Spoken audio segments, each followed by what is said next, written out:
ሰላም የዴሊ ፎረም ቤተሰቦች፣ አሜሪካ ሁለት የኢራን ነዳጅ ጫኝ መርከቦች መምታቷን አስታወቀች። አሜሪካና ኢራን ጦርነት ለማቆም በተዘዋዋሪ ንግግር እያደረጉ ባለበት በአሁኑ ጊዜ የሁለት ሀገራት ኃይሎች አልፎ አልፎ እየተጋጩ መሆናቸውን ዘገባዎች አመልክተዋል። አርብ አሜሪካ በሆርሙዝ ወሽመጥ በኢራን መርከቦች ላይ የጣለችው እገዳ ጥሰው ለማለፍ የሞከሩ ሁለት ነዳጅ ጫኝ መርከቦች መምታቷን አስታውቃለች። የኢራን ዜና ወኪል የሆነው ፋርስ ደግሞ በሆርሙዝ መተላለፊያ ላይ በኢራን ኃይሎች በአሜሪካ ባህር ኃይል መካከል ግጭቶች መካሄዳቸውን ዘግቧል። የአሜሪካ ጦር ሰራዊት ባወጣው መግለጫ ሳምንት ያስቆጠረው በኢራን ወደቦች ላይ የተጣለው እገዳ ለመጣስ የሞከሩ የኢራን ሰንደቅ ዓላማን የሰቀሉ ሁለት መርከቦች ኢላማ አድርጎ እንዳይንቀሳቀሱ ማድረጉን አስታውቋል። የአሜሪካ ማዕከላዊ እዝ ሴትኮም እንዳለው የባህር ኃይል ተዋጊ አውሮፕላኖች በመጠቀም በመርከቦቹ ላይ በተወሰደ እርምጃ መርከቦቹም ወደ ኢራን እንዳይመለሱ ተደርገዋል። ጨምሮም ሁለት ነዳጅ ጫኝ መርከቦች በአሜሪካ የተጣለውን እገዳ ለማስፈጸም ከጥቃቱ በፊት የተሰጣቸውን ማስጠንቀቂያ ባለመቀበላቸው እርምጃ እንደተወሰደባቸው ተገልጿል። የአሜሪካ ሰራዊት ማዕከላዊ እዝ በኢራን ነዳጅ መርከቦች ላይ ስለተወሰደው እርምጃ ካወጣው መግለጫ ጋር ጥቃቱ ሲፈጸም የሚያሳይ ቪዲዮም አያይዞ አጋርቷል። በባህረ ሰላጤው ጦርነት የተነሳ የዓለም የምግብ ዋጋ ጭማሪ ማሳየቱ ቀጠለ። የተባበሩት መንግስታት ድርጅት የምግብና እርሻ ድርጅት ፋኦ በባህረ ሰላጤው ጦርነት ከተጀመረ ወዲህ ለሶስተኛ ተከታታይ ወር ሚያዝያ ላይ የዓለም የምግብ ዋጋ ጭማሪ ማሳየቱን አስታውቋል። ይህ ጭማሪ በዋናነት የተከሰተው አሜሪካና እስራኤል በኢራን ላይ ጥቃት መፈጸም መጀመራቸውን ተከትሎ በአትክልት ዘይቶች ላይ በተከሰተ የዋጋ መጨመር ምክንያትም ነው። ፋኦ በዓለም ላይ ለምግብነት የሚቀርቡ የምግብ ሸቀጦች ዋጋን የሚከታተል የዓለም የምግብ ዋጋ ጠቋሚ ሰንጠረዥ እንደሚያመለክተው የምግብ ሸቀጦች ዋጋ በሚያዝያ ወር በ1.6 በመቶ ጭማሪ አሳይቷል። በኢራን ላይ የተከፈተው ጦርነት ከጀመረ በኋላ በባህረ ሰላጤው በሚገኘው ወሳኝ የጭነት መርከቦች መተላለፊያ የሆርሙዝ ወሽመጥ የሚደረገው እንቅስቃሴ የተገደበ ሲሆን አሁንም ይኸው ችግር ባለበት እንደቀጠለ ነው። 20 በመቶ የሚሆነው የዓለም የነዳጅ ፍጆታ በሆርሙዝ በኩል የሚያልፍ ከመሆኑ በተጨማሪ ለግብርና ስራ ከሚውለው የኬሚካል ማዳበሪያ 1/3 የሚጓጓዘውም በዚህ በሆርሙዝ ወሽመጥ በኩል ነው። የመተላለፊያው መዘጋት የነዳጅ የማዳበሪያ እና ለምግብ ምርትና አቅርቦት የሚውሉ ሌሎች ግብዓቶች ላይ እጥረትን አስከትሏል። በዚህም ሳቢያ የማዳበሪያ ዋጋ በ80 በመቶ ጭማሪም ማሳየቱ ተገልጿል። የተባበሩት አረብ ኤምሬትስ ነዳጅ ጫኝ መርከቦች በድብቅ በሆርሙዝ ወሽመጥ ማሳለፏን ሮይተርስ ዘገበ። የተባበሩት አረብ ኤምሬትስ እና የነዳጅ ምርቷን የሚፈልጉ ገዢዎች ድፍድፍ ነዳጅ የጫኑ መርከቦች የአቅጣጫ ጠቋሚ በማጥፋት በኢራን ጥቃት ሳይፈጸምባቸው በሆርሙዝ ወሽመጥ ማሳለፏን ሮይተርስ ዘግቧል። የዜና ወኪሉ እንዳለው የኢንዱስትሪ ምንጮችና የመርከብ ጉዞ መረጃዎችን ዋቢ በማድረግ ያወጣው ዘገባ እንደሚያሳየው አቡዳቢ ናሽናል ኦይል የተሰኘው የኩባንያ በ4 መርከቦች የተጫኑ 6 ሚሊዮን በርሜል ድፍድፍ ነዳጅ ነው ያጓጓዘው። ጭነቱ ከወሽመጡ ከወጡ በኋላ በ3 መንገዶች ተጓጉዞ ሊሆን እንደሚችል ዘገባው ያስረዳል። የመጀመሪያው አማራጭ ነዳጅ ከአንድ መርከብ ወደ ሌላ መርከብ በማዘዋወር በኋላ ወደ ደቡብ ምስራቅ እስያ የነዳጅ ማጣሪያ እንዲሄድ ማድረጉ ነው። ሁለተኛው በኦማን ውስጥ እንዲከማቹ ማድረግ ሲሆን ሶስተኛው ደግሞ በቀጥታ ወደ ደቡብ ኮሪያ የነዳጅ ማጣሪያዎቹ እንዲጓዙ ማድረግም ነው። መርከቦቹ በኢራን ኃይሎች የመታየት እድላቸው ለመቀነስ ጉዞ የሚያደርጉት የመርከብ መለያ መረጃን የሚያስተላልፉ መሳሪያዎችን አጥፍተው እንደሆነ ዘገባው ጠቅሷል። ኢራን በአሜሪካ ማዕቀብ የተጣለባትን ነዳጇን ለማጓጓዝ የምትጠቀመው ይህንኑ ዘዴም ነው ተብሏል። የኢራን ጦር ከተጀመረ ወዲህ የኤሚሬትሶች ነዳጅ አምራች ኩባንያ በአንድ ቀን ወደ ውጭ የሚልከውን ምርት ብዛት ከ1 ሚሊዮን በርሜል በላይ ቀንሷል። በአሜሪካና እስራኤል የተከፈተው ጥቃት ተከትሎ ሆርሙዝ የዘጋችው ኢራን በወሽመጡ ለማለፍ የሚሞክሩ መርከቦች ላይ ጥቃት እንደምትከፍትም ዝታለች። ኢራን በሆርሙዝ በኩል የሚያልፉ መርከቦች የምትቆጣጠርበት የመንግስት መስሪያ ቤት ማቋቋሟን አስታወቀች። በወሳኝ የባህር መተላለፊያ ሆርሙዝ በኩል የሚያልፉ መርከቦች የምትቆጣጠርበትና ታክስ የምታስከፍልበት የመንግስት መስሪያ ቤት ማቋቋሟን ነው የኢራን ኩባንያዎች እያስታወቁ ያሉት። በአሜሪካና እስራኤል ጥቃት ከተፈጸመ በኋላ ሆርሙዝ የዘጋችው ኢራን በወሽመጡ ላይ ያላትን ቁጥጥር ህጋዊ ቅርጽ ለማስያዝ የምታደርገውን ጥረት ቀጥላለች። ከዚህ በፊትም በመተላለፊያው የሚጓዙ መርከቦች ታክስ የምታስከፍልበት ረቂቅ ህግ ማዘጋጀቷን ነው የተገለጸው። አሁን ደግሞ በወሽመጡ የሚደረጉ ጉዞዎች የሚፈቅድና ክፍያዎችን የሚሰበስብ የመንግስት ኤጀንሲ ማቋቋሟን ሎይድስ ሊስት ኢንተለጀንስ የተሰኘው የመርከብ ጉዞ ዳታ ተቋም ማስታወቁን የዜና ወኪሉ አሶሺየትድ ፕሬስ ገልጿል። የፋርስ ባህረ ሰላጤ ወሽመጡ ባለስልጣን የሚል ስያሜ የተሰጠው ይህ ተቆጣጣሪ መስሪያ ቤት ራሱን በወሽመጡ ለሚደረጉ ጉዞዎች ፈቃድ የመስጠት ብቸኛ ስልጣን ያለው አካል አድርጎ ማቅረቡን ኩባንያው ሐሙስ ዕለት ባወጣው መረጃ ገልጿል። እንደ ኩባንያው ገለጻ ኢራን ባለስልጣናት በወሽመጡ ማለፍ በሚፈልጉ መርከቦች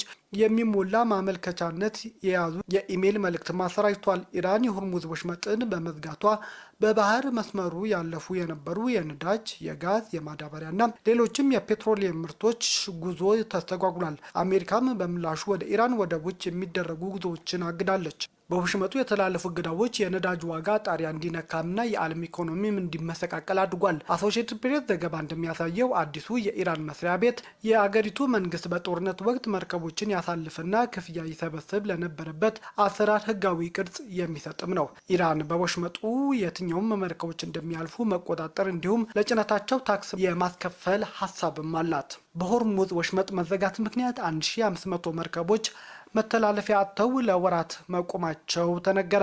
ኢራን በሆርሙዝ ወሽመጥ ላይ በጣለችው እገዳ ምክንያት 1500 የጭነት መርከቦችና 20 ሺህ ባህርተኞች መተላለፊያ አጥተው በፋርስ ባህረ ሰላጤ አካባቢ እንደሚገኙ የተባበሩት መንግስታት የባህር ትራንስፖርት ድርጅት አስታውቋል። የድርጅቱ ዋና ጸሐፊ አርሴኒዮ ዶሚንጌዝ በአሁኑ ወቅት ወደ 1500 የሚጠጉ መርከቦችና ባህርተኞች በአካባቢው መንቀሳቀሻ አጥተው እየተጓጎሉ ነው በማለት የመርከብ ሰራተኞች ከቁጥጥራቸው ውጪ በሆነና በማይመለከታቸው ሁኔታ ችግር ላይ ወድቀዋል ሲሉም ገልጸዋል። በመካከለኛው ምስራቅ የሚካሄደው ጦርነት መጀመሩን ተከትሎ ከፍተኛ የነዳጅ ምርት በሚተላለፍበት የሆርሙዝ ወሽመጥ ላይ በተፈጠረ የደህንነት ስጋት ምክንያት ግዙፍ የጭነት መርከቦች መንቀሳቀስ ሳይችሉ ባሉበት ቆመው ወራትን አስቆጥረዋል። ጦርነቱ ለመቋጨት በአሜሪካና በኢራን መካከል እየተደረጉ ያሉ ድርድሮች ዋነኛ ትኩረታቸውም የሆርሙዝ የባህር ወሽመጥ ማስከፈት ዋነኛው ነው። እንዲሁም በዚህ ሳምንት መጀመሪያ ላይ አሜሪካ መተላለፊያ ያጡ መርከቦች በማጀብ በሆርሙዝ በኩል እንዲያልፉ የሚያስችል ዘመቻ ብትጀምርም ከአንድ ቀን በኋላ ይህንን ዘመቻ ማስቀጠል አልቻለችም። በፓኪስታን አደራዳሪነት እየተደረገ ባለው ንግግር ኢራን ከአሜሪካ የቀረበላትን ጦርነት የማቆምና የሆርሙዝ ወሽመጥን የመክፈት ሀሳብ እያጤነች መሆኑን ተነግሯል። ከሁለት ወር በፊት እስራኤልና አሜሪካ በኢራን ላይ ጥቃት መክፈታቸው በተጀመረው ጦርነት ምክንያት ኢራን በወሰደችው የአጸፋ ምላሽ ወሳኝ የዓለም ነዳጅ ጫኝ መርከቦች መተላለፊያ ሆርሙዝ እስካሁን ድረስ ተዘግቷል። የአሜሪካና የኢራን የተኩስ ልውውጥ ካደረጉ በኋላ የነዳጅ ዋጋ መጨመሩ ተነገረ። አሜሪካና ኢራን በሆርሙዝ የባህር መተላለፊያ በኩል ተኩስ መለዋወጣቸው ከተሰማ በኋላ አርብ ሌሊት የእስያ ገበያ ሲከፈት የነዳጅ ዋጋ ጨምሮ መታየቱን ነው የተነገረው። የአሜሪካ ጦር ትንኮሳ ሳይኖር የተሰነዘሩ ያላቸውን የኢራን የሚሳኤል ድሮንና የአነስተኛ ጀልባ ጥቃቶች ማክሸፉን በምላሹም የራስ መከላከል ጥቃት መፈጸሙን አስታውቋል። ከዚህ ጥቃት በኋላ የዓለም ነዳጅ መላኪያ የሆነው ብሬንት ዋጋ በ1.5 በመቶ ጨምሮ በበርሜል $101.6 ተሽጧል። በአሜሪካ ገበያ የሚሸጠው ነዳጅ ደግሞ በ1.1 በመቶ አድጎ $95.87 ሆኗል። በአውስትራሊያ ጄምስ ኩክ ዩኒቨርሲቲ ተባባሪ ፕሮፌሰር የሆኑት ጃንጂያ ያንግ እንደሚናገሩት የነዳጅ ዋጋም በድጋሚ የጨምረው በሆርሙዝ ወሽመጥ የሚወሰደው ወታደራዊ እርምጃ በስትራቴጂካዊ የንግድ መስመር የሚጓጓዘው የኢነርጂ አቅርቦት አደጋ ላይ ሊጥል ይችላል የሚል ስጋት በመጨመሩ ነው ብለዋል። በሲንጋፖር ናሽናል ዩኒቨርሲቲ የኢኮኖሚ ተመራማሪ የሆኑት ሁይፌንግ ቻንግ በበኩላቸው አሜሪካና ኢራን ውጥረት ለማርገብ እየሞከሩ ቢሆንም እንኳን ነጋዴዎች ተኩስ አቁሙን በቀላሉ የሚጣስ አድርገው ስለሚመለከቱት አካሄዳቸው በዚያው ልክ ማድረጋቸውን አስረድተዋል። ጥቃት የተከፈተበት ኢራን በአጸፋው ቁልፍን የነዳጅና ጋዝ መተላለፊያ የሆነውን የሆርሙዝ ወሽመጥ እንድትዘጋ ከዛተች ከጦርነት ጅማሩ አንስቶ የኤነርጂ ዋጋ በከፍተኛ መጠን ዓለም ላይ እየጨመረ ነው። ከዓለም የነዳጅና የጋዝ አቅርቦት ውስጥ 20 በመቶ የሚሆነው የሚያልፈው በዚሁ መስመር ነው። የጀርመን ሚኒስትር በአገራቸው ለተፈጠረው የኢኮኖሚ መቀዛቀዝ የትራምፕ ኃላፊነት የጎደለው የጦርነት ምክንያት ነው ሲሉም ትራምፕን ሸነቆጡ። የጀርመን የፋይናንስ ሚኒስትር የአሜሪካው ፕሬዝዳንት ትራምፕ ያካሄዱት ኃላፊነት የጎደለው ጦርነት በአገሪቱ ሊሰበሰብ ታስቦ የነበረው የታክስ ገቢ በከፍተኛ መጠን እንዲቀንስ ማድረጉን ተናግረዋል። ሚኒስትሩ ላርስ ኪንግቤል የአሜሪካ ፕሬዝዳንት እርምጃው በቀጠናው ዓለም አቀፍ የኢነርጂ ቀውስ እንዲፈጠር ማድረጉን በማንሳትም ወቅሰዋል። የጀርመን ባለስልጣናት ከ2026 እስከ 2030 ለመሰብሰብ አስቀምጠውት የነበረውን የታክስ ገቢ እቅድ በ82 ቢሊዮን ዶላር ቀንሰውታል። ይህም የእቅድ ቅነሳ በኢራን የሚደረገው ጦርነት ምን ያህል ኢኮኖሚያችን እየጎዳ እንደሆነ ያሳያል ሲሉም ሚኒስትሩ ተናግረዋል። ከሳምንታት በፊት የጀርመኑ መራሄ መንግስት ፍሬድሪክ መርዝ ዋይት ሀውስ በኢራን ተደራዳሪዎች የተዋረደ ነው የሚል ንግግር ማድረጋቸው ትራምፕ አበሳጭቷቸውም ነበር። በዚህ ንግግራቸው የተነሳም ትራምፕ በጀርመን በሚገኙ የአሜሪካ የጦር ሰፈሮች ከሰፈሩት ወታደሮች ውስጥ 5000 ያህሉን እንደምታስወጣም ዝተው ነበር። የጀርመኑ መራሄ መንግስት ባለፈው ዓመት ወደ ስልጣን ከመጡ ወዲህ የትራምፕ ፖሊሲዎች ከዚህ ቀደም በአሜሪካና ጀርመን መካከል የነበረውን ጥብቅ ግንኙነት መቀየሩን ሲጠቁሙ ቆይተዋል። ባለፈው የካቲት ወር በአሜሪካና በአውሮፓ መካከል ክፍተት ተፈጥሯል ማለት መናገራቸው አንዱ ማሳያም ነው። ይሁን እንጂ የጀርመን መራሄም በአሜሪካና በአውሮፓ መካከል ያለውን ግንኙነት ለማለሳለስ በአንድ ዓመት ጊዜ ውስጥ ሁለቴ ወደ ዋይት ሀውስ ተጉዘዋል። እንደ ሌሎች የአውሮፓ ሀገራት ሁሉ ጀርመንም አሜሪካና እስራኤል በየካቲት ወር ኢራን ላይ የከፈቱት ጦርነት ተችታለች። ጦርነቱ የዓለም ኢኮኖሚ ላይ የሚያደርሰውን ተጽዕኖም ትልቅ እንደሚሆንም ጀርመን በተደጋጋሚ ስጋቷን ገልጻ ነበር። ቴህራን የአሜሪካ ጦር መርከብ ኢላማ ስታደርግ ዋሽንግተን በኢራን ከተሞች ጥቃት ፈጽማለች። አሜሪካና ኢራን ሐሙስ ምሽት ጦርነት በመክፈት እርስ በርስ እየተካሰሱ ነው። ፕሬዚዳንት ዶናልድ ትራምፕ በሁለቱ ሀገራት መካከል የተደረሰው ተኩስ አቁም አሁንም ተግባራዊ እየተደረገ መሆኑን ተናግረዋል። በሐሙስ የተኩስ ልውውጥ ማን ቀድሞ ጥቃት እንደፈጸመ ግን እስካሁን በይፋ አልታወቀም። የኢራን ከፍተኛ ወታደራዊ አዛዥ አሜሪካ ወደ ሆርሙዝ ወሽመጥ እየተጠጉ የነበረ የኢራን ነዳጅ ጫኝና ሌላ መርከቦች ኢላማ አድርጋለች፣ እንዲሁም በተለያየ ባህር ዳርቻ አካባቢዎች ላይ የአየር ጥቃት መፈጸሟን ተናግረዋል።